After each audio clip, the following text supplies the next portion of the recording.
চীন বাংলাদেশকে কি পরিমাণ গুরুত্ব দিচ্ছে এটা বুঝবো কিভাবে? এটা বোঝার জন্য ৮ মাস পেছনে যান। ২০২৪ সালের ৮ থেকে ১০ই জুলাই সাবেক প্রধানমন্ত্রী শেখ হাসিনা চীন সফর করেন। কার আমন্ত্রণে?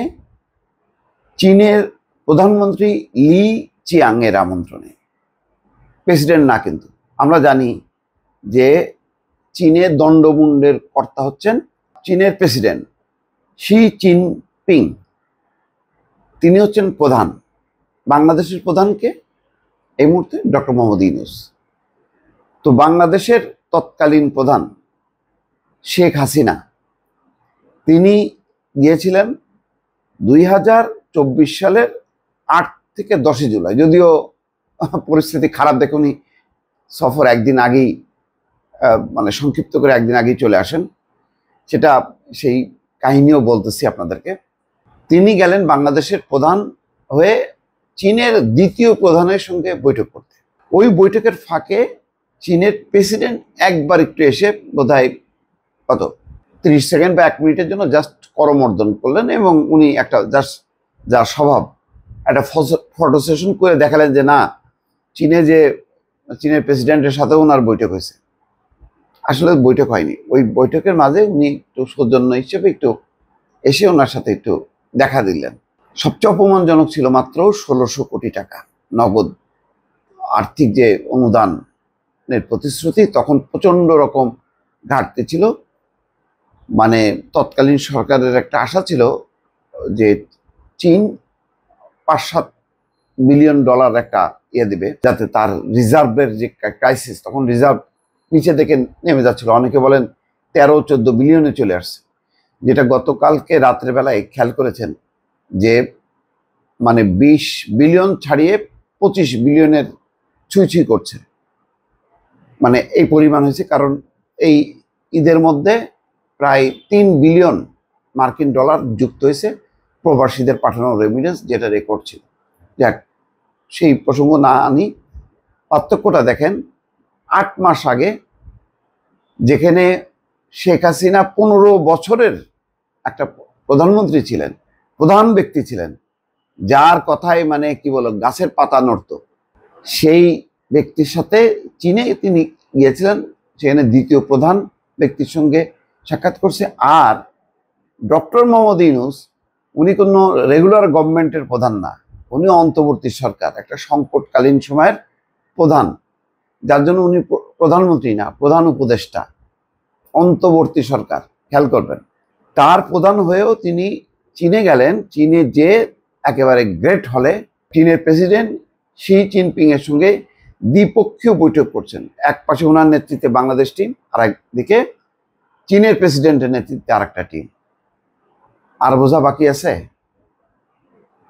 বুঝতে পারলেন?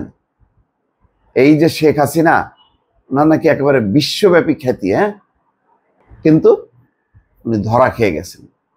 ভারতের পদলেহন করতে করতে উনার নিজের শুধু ক্ষমতাটাই থাকতে পারছেন, কিন্তু মান সম্মান মর্যাদা কিচ্ছু ছিল না। আপনি জালিয়াতি নির্বাচন করে ধোঁকা দিয়ে ক্ষমতা থাকবেন, আপনার কোনো মর্যাদা থাকবে? উনার মর্যাদা ইন্ডিয়ার কাছেও ছিল না, চীনের কাছে না, গোটা বিশ্বের কাছে না। এটাই হলো বাস্তব। আচ্ছা দেখেন, শুক্রবার সকালে বেইজিং এর গ্রেট হল অব দ্য পিপলসে চীনের প্রেসিডেন্ট শি জিনপিং এর সঙ্গে অনুষ্ঠিত দ্বিপক্ষীয় বৈঠকে প্রধান উপদেষ্টা আহ্বান জানিয়েছেন। কি আহ্বান? শান্তি, সমৃদ্ধি এবং স্থিতিশীলতা প্রতিষ্ঠায় চীনকে আরো জোরালো ভূমিকা রাখার তিনি আহ্বান জানিয়েছেন।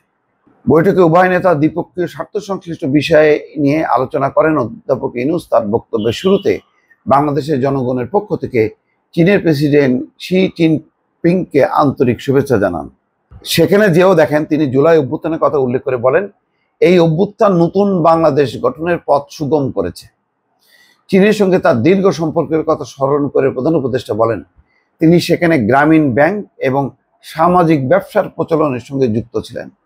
খেয়াল করেন যে চীনেও ডক্টর মোহাম্মদ ইউনূসের একটা বিশাল কর্মক্ষেত্র আছে। উনি গেলেন চীনের একটা প্রদেশে, ওখানে উপপ্রধানমন্ত্রী তার সঙ্গে দেখা করলেন। ওখানে বললেন যে শুল্ক মুক্ত কোটা মুক্ত সুবিধা 2028 সাল পর্যন্ত বহাল থাকবে।